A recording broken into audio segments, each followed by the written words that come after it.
पृथ्वी से लेके शिव तत्व तक 36 तत्व है। पहला पृथ्वी तत्व, फिर जल, फिर अग्नि, फिर वायु, आकाश, इस तरह से फिर मन, बुद्धि, चित्त, अहंकार, इस तरह से गिनते जाते हैं। इस अस्तित्व को आखिरी में शिव तत्व पर आके टिकते हैं। और ये आखिरी शिव तत्व सब तत्व में व्याप्त है। जैसे आकाश में ही तो सब कुछ है। जल भी आकाश में होता है, पृथ्वी भी आकाश में है, अग्नि भी आकाश में। आकाश के परे कुछ नहीं। इसलिए शिव को चिदाकाश रूपम शिवोहम शिवम बोला है। शिव कैसे हैं? आकाश जैसे। उससे बचने की कोई तरीका ही नहीं है। शिव से कोई कभी अलग हो ही नहीं सकता, क्यों वो सर्वव्यापी है और उनसे कोई छुपा नहीं सकता, वो सर्वज्ञ है।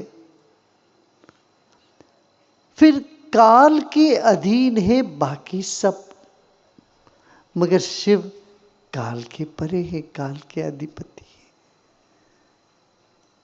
तो इसलिए शिव को महाकाल कहा गया। काल के परे भी है मगर महाकाल भी है। कालातीत होकर के महाकाल, ये बड़ा आभास सा लगता है। जो कालातीत है वो कैसे काल हो सकते हैं? यही तो बात है। हाँ, हो सकते हैं। कालातीत भी है, वो महाकाल भी है। और महाकाल कैसे है? ज्योति रूप में है। और वो ज्योति कहाँ? योगियों के हृदय में है। वही महाकाल की ज्योति।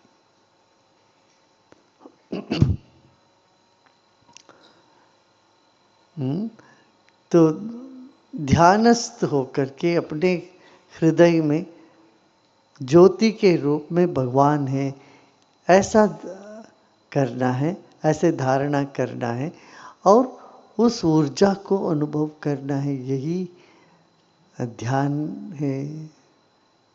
महाकाल का ध्यान यही है। नहीं तो हर चीज वर्तमान, भूत और भविष्य में होता है। भविष्य, ये 3 रूप से हम देखते हैं ना। जो बीत गया वो उसको कहते हैं भूतकाल।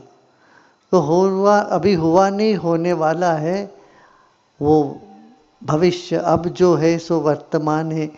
ये तीनों काल हर चीज को बदलती है मगर आत्मा को नहीं छू सकती है।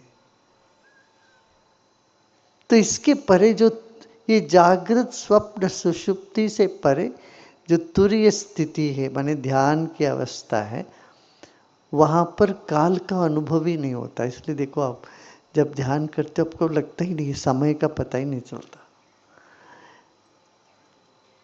एक जब आप सपनों में खो जाते हो तब समय का पता नहीं चलता। दुखी होते हो समय बहुत लंबा लगता है, जब सुखी होते हो तो समय बहुत कम लगता है। ऐसा लगता है समय अरे इतना जल्दी बीत गया। प्रेम में होते हो तो समय का परिभाव ही नहीं होता, परिज्ञा ही नहीं होती। उस वक्त कुछ समझ में नहीं आता समय, अरे समय चला, अरे इतना समय हो गया। गपशप लगा के बैठते तो समय का पता ही नहीं चलता है। घड़ी देख तो अरे भाई 2 घंटे बैठ के हम लोग गपशप कर रहे हैं, निकला तो नहीं कुछ उससे। ऐसे ही तमोगुण घोर नींद में चले जाते तो काल का कोई पता नहीं चलता। मगर जब हम ध्यान में जाते हैं, महाकाल से जुड़ते हैं, अनंत काल की अनुभूति तत्क्षण हमें प्राप्त होता है।